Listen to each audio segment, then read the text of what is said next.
Hello my lovelies, welcome back to my channel. Today I'm here to talk about the books I read in February. Considering February is such a short month, I actually got a lot of reading done and managed to finish 6 books. Not all of them ones that I started in February, a lot of them ones that I were continually reading, but nevertheless 6 books is still a record in a month for me so far.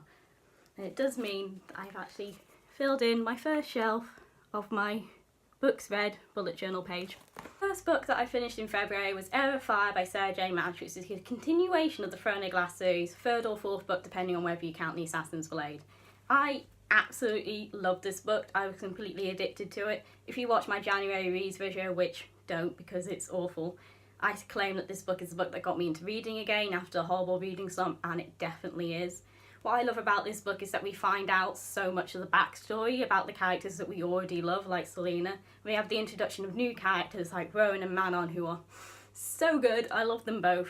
The story at this point is starting to intensify and become deeper, and oh, it's just so good. Because I was talking to one of my flatmates about the Throne of Glass series, and we were saying if you go back and read the Throne of Glass book now, the story seems so mundane compared to what it is now. And Sarah.J Maas is the master of placing things ready to foreshadow later. Things you didn't even think about, that when you read a book further down the series like this, you click. And it's just like, oh, she's so clever. What I also love about this book is the ending. Sarah.J Maas is also brilliant at giving us cliffhanger endings, and oh, broke my heart in two. This book destroyed me. I love it so much. So definitely worth picking up the Throne of Glass series if you love fantasy.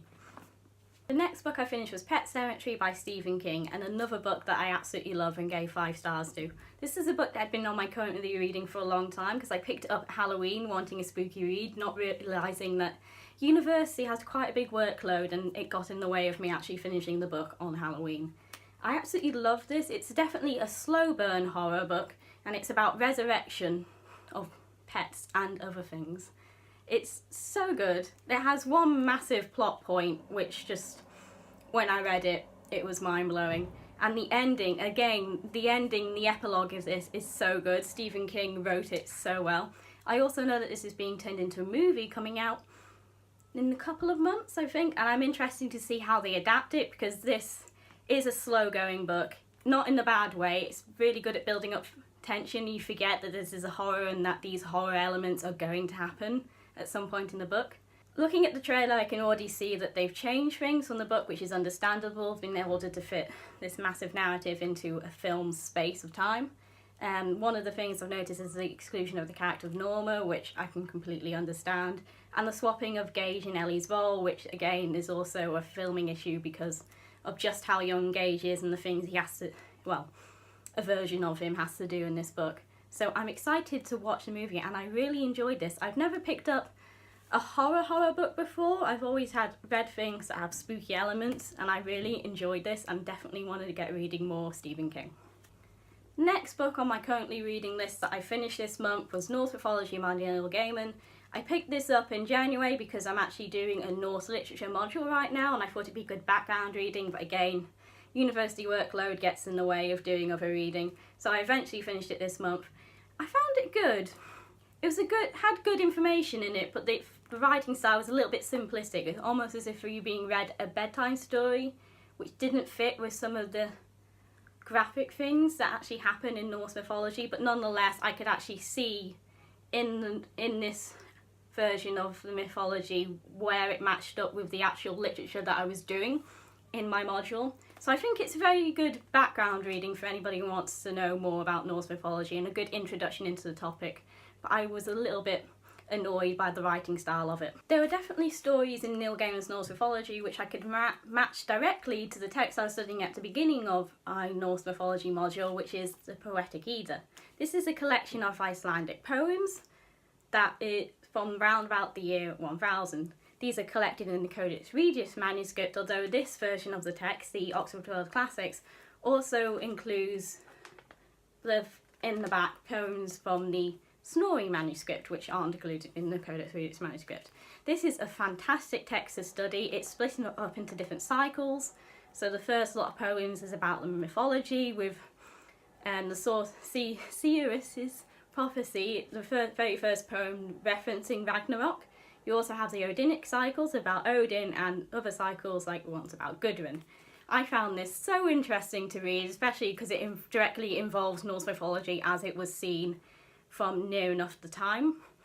I also liked the poetic style of it. This is a translation, so a little bit of the poetry is lost, but the format I found really nice to read, although it takes a bit of getting used to. It would be a quick read if you didn't have to keep referring to the appendix to find out what's going on, and there are a lot of names in Norse history and Norse mythology to keep track of, but nonetheless it's such a fantastic text to study and analyse and even just read for fun if you want the next step up from Neil Gaiman's Norse mythology to read about Norse history and Norse mythology. I did actually drop this book in the bath, the only book I ever have dropped in the bath. But it survived, and all my annotations also survived with it, so it now looks like the old manuscript that it came from. The next book that I read in February is a slight spoiler to my February book haul, which will be coming out next week, and it is The Little Prince by Antoine de Saint-Exupéry. I will put the name up on the screen somewhere because I can't pronounce it. This is a book that I got in the Valentine's Day Literature Society's event Blind Date for Books, so it was wrapped up. If you want to see what it is wrapped up as, I'll be in the next video. And it's a book that I wouldn't have picked up if I was at a bookstore, but because it had on the writing most translated book ever published, I was intrigued and had to buy it just to find out what it was. It turns out it's this. I read this on the day of Valentine's Day because it's only 100 pages and does include the original illustrations in it as well, and it's actually so good. It's about a little prince who is discovered by a pilot deserted in a desert, and the little prince tells him stories of the planets he's visited, the planets he's on, and it actually turns out to be a great exploration of human thought and the human condition. And at one level it is just a kid's book about a little prince who's often is telling this pilot about his adventures and about his planet, but on the other hand it's just one great allegory for the human condition, and you definitely see it.